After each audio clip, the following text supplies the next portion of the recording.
तुम अंदर जाओ। आप फिर आ गई। रूप, आपसे तो होगा नहीं पिताजी। मेहरबानी करके जाइए यहाँ से। मेहरबानी करके एक बार और मेरी विनती सुन लो रूप। देखिए सत्या जी, जब आपके पिता ने हम पर वो सारे एहसान किए थे, हमें पता नहीं था कि एक दिन उनकी बेटी उनके एहसानों को ब्याज समेत वापस लेने आ पहुंचेगी। मैं ब्याज लेने नहीं आई हूँ रूप, बल्कि आपसे एक एहसान मांगने आई हूँ। माफी चाहती हूँ, मैं आप पे ये एहसान नहीं कर सकती। मेरी आज़ादी बिकाऊ नहीं है। आप गलत समझ रही हैं रूप। या शायद मैं ही सही समझ रही हूँ। मैं आपकी जिंदगी से बस 1 साल मांग रही हूँ रूप, क्योंकि मेरी जिंदगी में सिर्फ 1 साल बचा है।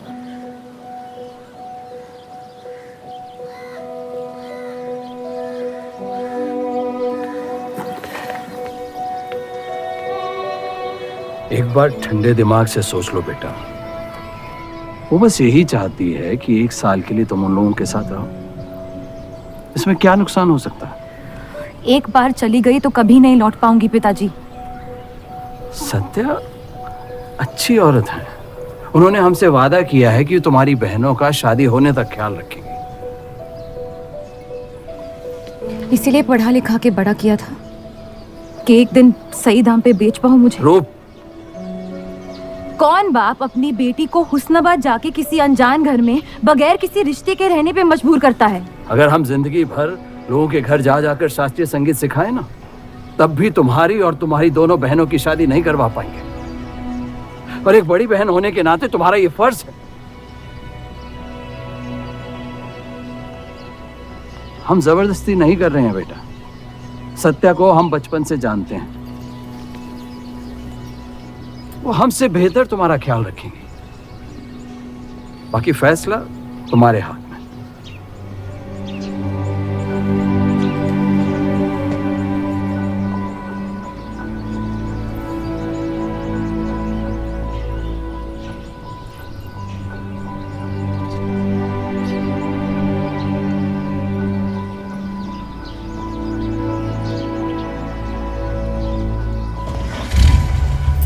रुकिए।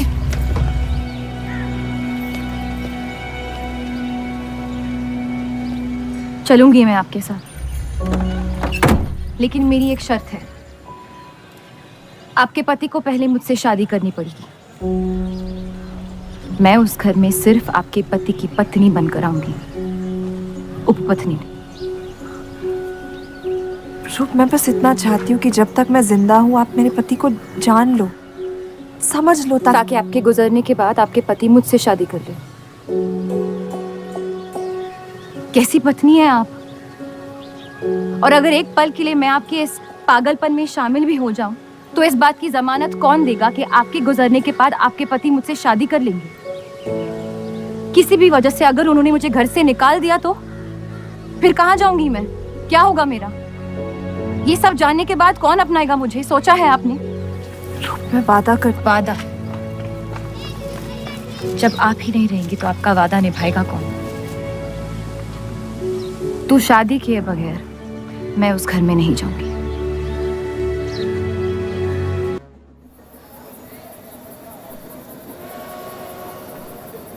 दो और लड़कियां बाहर बी के यहाँ गाना सीखने आई हैं। उनके सामने अपनी पतलून बंद रखना।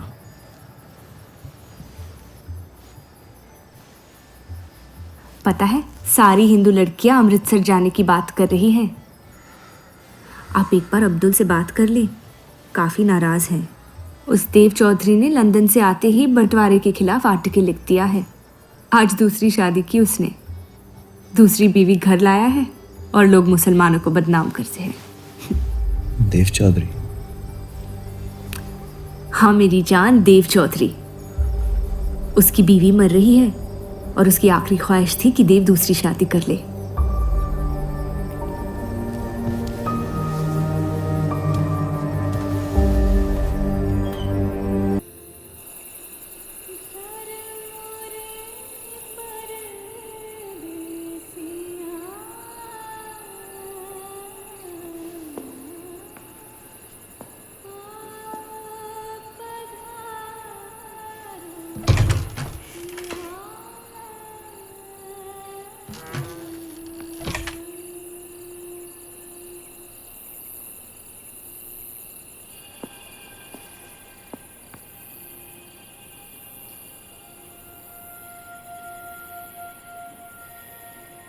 मैं अपनी पत्नी से बहुत प्यार करता हूं। मैं नहीं जानता कि सत्या ने आपको ये शादी के लिए राजी कैसे किया, लेकिन मैंने ये शादी सिर्फ उसकी खुशी की खातिर की है। मुझे गलत मत समझिए, आपको इस घर में पूरी आबरू के साथ रखा जाएगा। इस रिश्ते में इज्जत होगी, प्यार नहीं होगा। आप मुझसे जितनी कम उम्मीद रखेगी, तकलीफ उतनी कम होगी। उम्मीद करता हूं कि आपका दिल मुझसे बड़ा हो और वक्त के साथ ना मुझे माफ करती रहे। शादी की रात को ही रुखसती दे दी। क्योंकि आपने एक ऐसे आदमी से शादी की जिससे आप कभी पहले मिली भी नहीं थी। बल्कि कई दिनों तक मैं जानती भी नहीं थी वो दिखते कैसे हैं। मेरे गुस्से में लिए गए एक फैसले ने हम चारों की जिंदगी बर्बाद कर दी।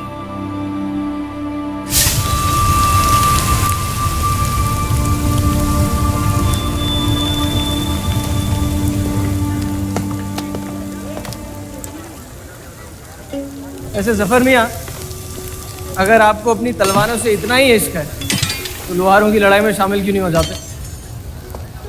उसी लड़ाई के लिए तो तलवारें बना रहा हूँ।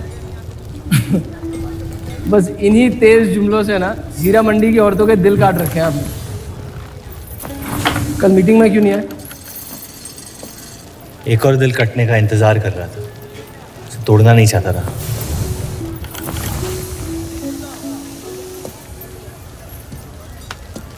देखिए जफर मियाँ, अगर औजार बनाने की मशीनें आ गई ना तो हमारे कारखाने बंद हो जाएंगे। इस बार हमारी कौम पे नहीं, हमारे पेट पे हमला हुआ। एक तरफ अल्लाह अल्लाह करते हो और दूसरी तरफ डरते रहते हो। अगर हम मेहनत करें तो कभी बेरोजगार नहीं होंगे।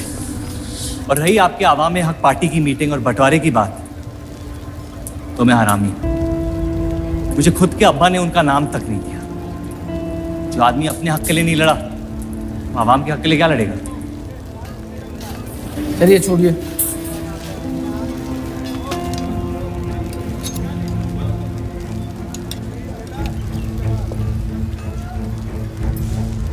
मैंने कितनी बार कहा अब्दुल मियाँ, अगर आप सच में अपना नजरिया दुनिया तक पहुंचाना चाहते हैं तो बलराज चौधरी के न्यूज़पेपर से कोई बेहतर जरिया नहीं है। आपके कहने से हम गए थे दिल्ली टाइम्स के अखबार वालों से मिलने, लेकिन जब से उस बलराज चौधरी का बेटा विलायत से लौटा है, बंटवारे के खिलाफ एक मुल्क एक आवाम के आर्टिकल छापने में मशगूल है। इनकलाब खून बहा के लाया जाता है, बातें करके नहीं। सही कहा आपने जफर मियाँ, बिल्कुल सही फरमाया। चलिए आ जाइए हमारी तरफ।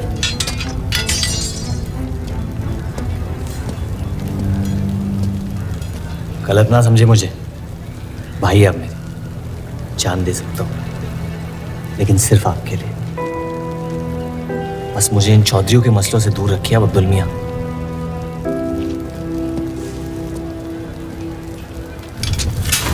देव, आपको थोड़ा ख्याल रखना। ये एक मुल्क एक आवाम का आर्टिकल लोगों को हजम नहीं हो रहा। धर्म के नाम पे अंग्रेज हमारे देश का बंटवारा कर रहे हैं, जिससे फ्यूचर में किसी का फायदा नहीं होगा। लेकिन उनके बिना हम अपना देश भी तो नहीं संभाल पा रहे। उसके बारे में क्यों नहीं लिखते हैं आप? वक्त के साथ हम सब सीख लेंगे, अगर साथ में रहे तो। इस मकसद का मसीहा तुम्हें किसने बनाया? मैं बस एक आवाज हूं जिसमें लोगों तक पहुंचने की ताकत है। या बहकाने की ताकत? या उन्हें सही राह दिखा रहा हूं, जिस सही राह में यकीन आप भी करते हैं, बस सियासत से डरते हैं। ये मत भूलिए कि हम यहाँ माइनॉरिटी हैं और मुस्लिम लीग दिन ब दिन ताकतवर होती जा रही है। आप अपने दिमाग से सोचें, दिल से नहीं। अगर मैं ऐसा कर पाता तो फिर बात ही क्या थी। कभी कभी दिमाग का दिल से हार जाना जरूरी होता है।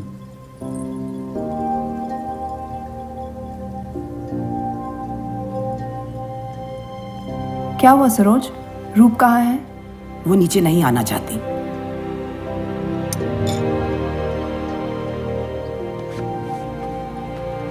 चलता हूं। कोई बात नहीं, उन्हें उनका नाश्ता कमरे में ही दे दे। जी। देव को हमेशा लगेगा कि मैंने उसके साथ ज्यादती की, लेकिन आपने जो किया है सही है।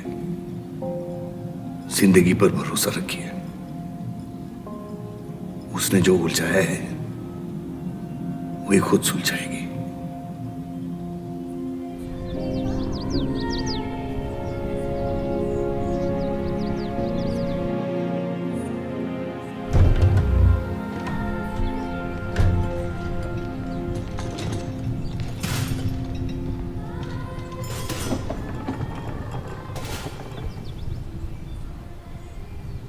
ये आवाज कहाँ से आ रही है?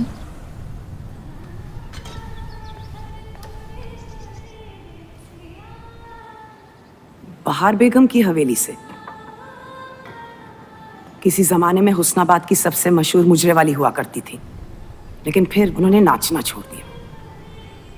अब गाना सिखाती हैं। कहाँ है बहार बेगम की हवेली? हीरा मंडी में, इस शहर का सबसे बदनाम मोहल्ला। उस जगह का सिर्फ नाम लेने से ही लोगों के नाम खराब हो जाते हैं। अरे हम कह रहे हैं आपसे मुंशी साहब, हमारे जफर भाई से अच्छा लोहार पूरे हीरा मंडी में नहीं है। अभी पिछले साल ब्रिटिश आर्मी की तलवारें भी इन्होंने ही तो बनाई थी। ये वही हराम का पिल्ला है ना जफर? वो कहाँ से आए हैं उससे क्या फर्क पड़ता है, आप उनका काम देखिए ना। मुझे फर्क पड़ता है अब्दुल साहब। एक तो ये नाजायज और ऊपर से माफ कीजिएगा सलमान मुंशी जी, अगर मेरे पैसे लेकर भाग गया तो मैं तुम्हारा घर। लोगों के काम पे तवज्जो देना सीख, उनके बाप के नाम पे नहीं। लेकिन ये बड़ी बात तेरी कम अकल नहीं समझ पाएगी। छोड़ दे, छोड़ दे जफर, मैं कह रहा हूँ जफर छोड़ दे। छोड़ दे जफर।